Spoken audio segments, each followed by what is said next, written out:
Hi, church family. My name is Olivia Frederick, and I'm excited to be joining you guys again for another Circle Maker mini devotional today.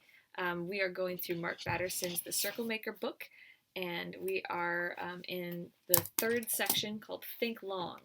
And I'm going to share a little bit today about the habit of prayer and talk about the prophet Daniel from the Old Testament and his habit of prayer. So, in page 140, Mark Batterson talks about Daniel and says that Daniel's persistence was unparalleled, as evidenced by his habit of getting on his knees 3 times a day and praying through an open window towards Jerusalem. Even when King Darius outlawed prayer, Daniel continued to stop, drop, and pray 3 times a day. And this is the quote from the book of Daniel.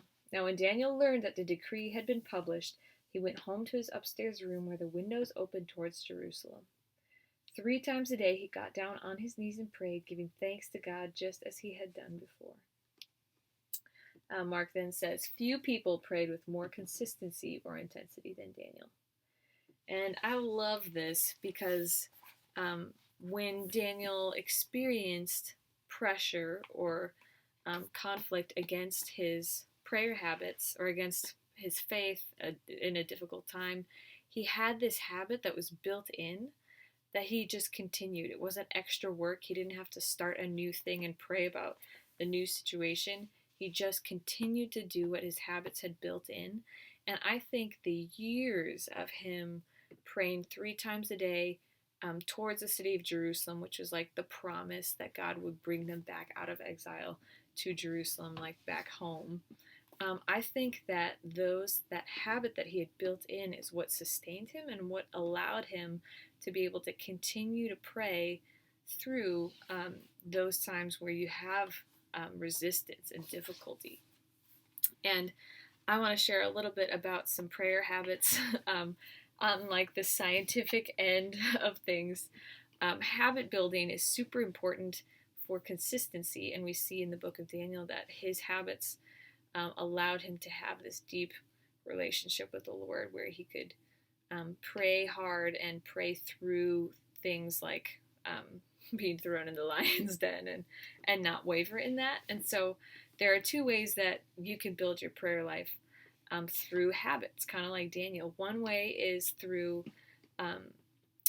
like cues. So for me, I have prayer cues throughout the day. So a prayer cue is before meals for me. Another one is like when I put my little kids to bed at night, we pray for them. And then another one is sometimes like when we're driving on a trip and we all pray.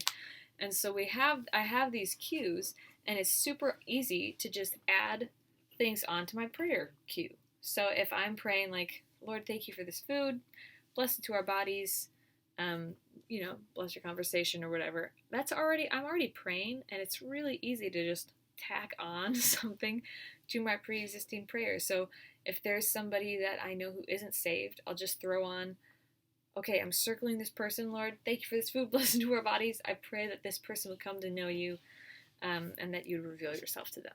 And it's really cool that we can do this with any of our prayers. We can do this with the prayers when we're out for a drive, like, keep us safe on our drive, Lord. Will you also bring this person to come and know you, And so using these pre-existing prayer cues to add on things and to grow and to develop your prayer life is really an easy and like scientifically practical way to continue to grow in your prayer life. So use pre-existing cues. The second way is to create your own cues.